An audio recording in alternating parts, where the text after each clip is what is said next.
Hey everybody, Marcos Villegas here, being joined with John Molina, who fights Ruslan Provodnikov on Showtime June 11th at the Turning Stone in New York. And this is a fight that a lot of fans are excited about, given Ruslan's style, your style. It's a fight in which we're hoping it could be the fight of the year. Oh, I know it's going to be fight of the year. Again, two trains are going to collide June 11th.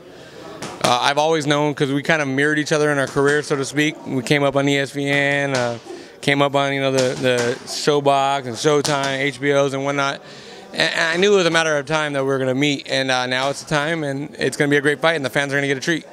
Do you remember the first time you heard of Ruslan Provodnikov and the moment where you looked at him and said, you know what, I just got this feeling I'm going to end up fighting this guy? When I was watching Rocky IV. No, I'm just kidding. Actually, no. Yeah, of course. I seen this guy on ESPN, and I see this guy just being a terror and just coming forward, and I wonder what weight. Oh, that's my weight, you know. So of course, yeah, you see a guy, and you kind of keep tabs on them, so to speak, and kind of focus on their career and see where they've gone and where I've gone, and you say, yeah, that's going to be a potential fight of the year. And believe it or not, you can go back many years from now and see all the guys that I've ever talked about. I've either fought them or I'm going to fight them. Looking at him, he has a trainer in Joel Diaz, in which he's saying that he's improved. But you, being a pro fighter and having trainers as well throughout your career, how do you see the dynamic? Can he really change more than he is, or he's already set in his ways, you feel? No, definitely. I mean, in the game of boxing, if you stop learning, it's time to retire. And I think he can learn. I think he knows where his weaknesses are or where his strengths are. So I think he definitely paid attention to those weaknesses and try to capitalize on them and make them benefit to him. So, but again, June 11th, whether he learned or he didn't learn, this is a lie detector test behind us, and it's going to tell if you learn or not. But you have a trainer like Joel Diaz, who's a hell of a trainer, had great champions in the past, built great champions, so you got to respect that. But we're prepared for any Ruslan that shows up June 11th. Looking at the type of fight you want to fight, I know we're expecting an action-packed fight. You guys share a common opponent in Lucas Matisse.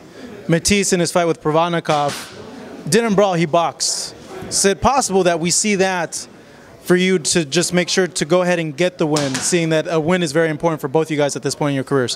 Look, I know one way to fight, and it's been successful for me in the sense where I'm still here and still relevant.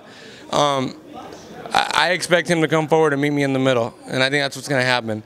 So, yeah, I mean, of course, like Mike Tyson said it best, everyone has a game plan until they get punched in the face. These are the type of fights that when one of us lands, it's gonna bring out the emotions in the other guy. Emotions being, hey, now let me get mine. So, I mean, yeah, there's things I can do to make the fight easier, but June 11th, we'll show our game plan. You want to make the fight easier? Do you want to, like, would you prefer to box instead of brawl? I already told you what an easy fight for me is, and that's brawl. You see what it's like when I gotta chase someone like Mickey Bay or Hank Lundy or Adrian Broner around the ring. It's ugly. I don't like doing that. Yeah. So we're definitely gonna go out there and go after him. Who needs this fight more, you or him? We both do. Boxing is a what have you done for me lately sport, and luckily we're both always relevant because we're exciting when we're in the ring. And no, come on, I don't like to lose at checkers. I don't want to lose in a fight. Yeah. Looking at your frame and your height and your reach, those are two things that you have over him. You're naturally the bigger guy. He's known as a guy that hits hard. You're known as a guy that has a big punch as well. Who has the bigger punch, though? Or fans are safe to say that you do because you're just naturally a little bit bigger of a guy? I mean, I have my thoughts and my biased opinion, because it's me. Share your thoughts. My biased opinion, I believe I'm one of the hardest punchers in the world at 140. I believe Ruslan is a hard puncher at 140 as well. I don't think he's an exceptional puncher, but I think it's to be respected. Yeah. I mean, his record speaks for itself. But everyone tries to go back to common opponents and this and that. Well, if we do that, I dropped Lucas twice. I don't believe Ruslan did. Yeah. There you go. I mean, I always hear people saying, oh, well, you guys have a common opponent, you have this or in common. Well, blooper reel. We'll add that one to the blooper reel right there, but continue. I think they're recording. But anyways, you know, common opponent, again, you take it for what it's worth, and that's about a pack of gum and a wooden nickel. I'll find out June 11th. Given the fact that you've changed trainers yet again, what was the decision behind that, and what are you seeing now with this new trainer that you have on board? Shadid Saluki is a hell of a trainer. He's been in the game many years. He knows what he's doing. And like I said it before, if you stop learning in this game, then it's time to hang it up. And Shadid's probably forgotten more than I know in boxing. So I'm trusting this man to implement things that he feels are necessary to be victorious that night. And when you get with the trainer, it's all about trust. So I have to trust that, and I've already committed to that. To why the change?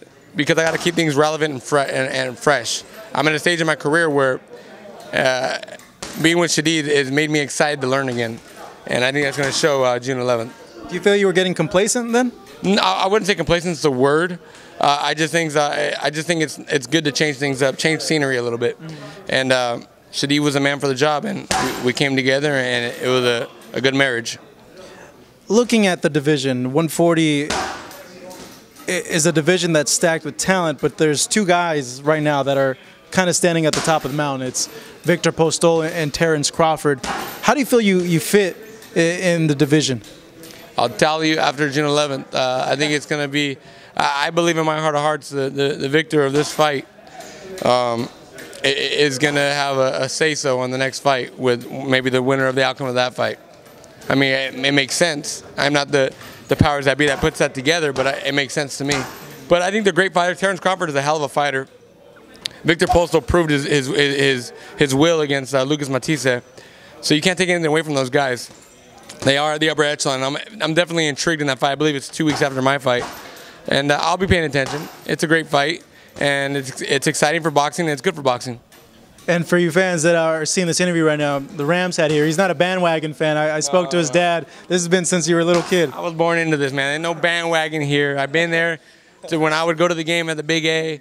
Henry Aller, Jim Everett, Kevin Green. I'm old school, man. Even with the greatest show on turf, you know, Ricky Prohl, Isaac Bruce, Kurt Warner, Marshall Faulk. I've been there since Jump Street, man, even when they were in St. Louis. So the rivalry between St. Louis and Los Angeles, I'm a Rams fan. Even if they went to that you know, people say, oh, well, maybe you're a fan of a player. That's absolutely inaccurate, because if Kobe Bryant was still playing, he went to Miami, I wouldn't be a Heat fan. I'd still be a Laker fan. I'd be a Kobe fan, but I'm a Laker fan. So horns up, man. We're ready. Todd Gurley, you know, we're ready to put on a good season, man. I'm excited about it. You're ready for June 11th too, right? Oh, definitely ready for June 11th. Yeah, that goes without saying. This is my hard knocks. All right, John. As always, great seeing you. Thank you so much. June 11th, he fights Ruslan Provodnikov on Showtime.